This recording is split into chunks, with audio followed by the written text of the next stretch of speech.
ഒരു കൈ മുറിഞ്ഞാൽ നിങ്ങൾ എന്താ ചെയ്യുക? കൈ വെട്ടിക്കളയോ? പക്ഷെ മിക്കവാറും ആളുകൾ പല്ലിൽ കേട് വന്നു കഴിഞ്ഞാൽ പല്ലെടുത്ത് കളയാറാണ് സാധാരണ. നമുക്ക് റൂട്ട് കനാൽ ട്രീറ്റ്മെന്റിനെ പറ്റി ഒന്ന് കേട്ടാലോ? റൂട്ട് കനാൽ ട്രീറ്റ്മെന്റ് എന്താണ്? വളരെ സുപരിചിതമായ ഒരു പേരാണ്. പക്ഷെ എങ്കിലും പല പേഷ്യൻസും ചോദിക്കാറുണ്ട്, ഡോക്ടറെ റൂട്ട് കനാൽ വേര് കട്ട് ചെയ്ത് കളയുന്ന ചികിത്സയല്ലേ എന്ന്.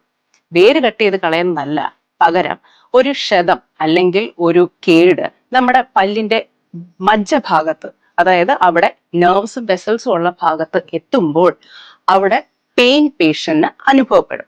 അങ്ങനെ അനുഭവപ്പെടുമ്പോൾ നിങ്ങളുടെ ഡോക്ടർ ഒരു ബയോ കോമ്പാക്റ്റബിൾ ആയ ഒരു മെറ്റീരിയൽ വെച്ച് ഈ വേര് ഭാഗത്തെ അടച്ച് സംരക്ഷിക്കുന്നു. അങ്ങനെ നിങ്ങൾക്ക് പോയ പല്ലിനെ അല്ലെങ്കിൽ കേടുവന്ന പല്ലിനെ ആജീവനാന്ത കാലം സംരക്ഷിക്കാൻ പറ്റും. പിന്നെ ക്രൗൺ വെക്കാൻ അല്ലെങ്കിൽ ക്യാപ്പ് വെക്കാൻ മറക്കല്ലേ, പല്ല് പൊട്ടിപ്പോവും.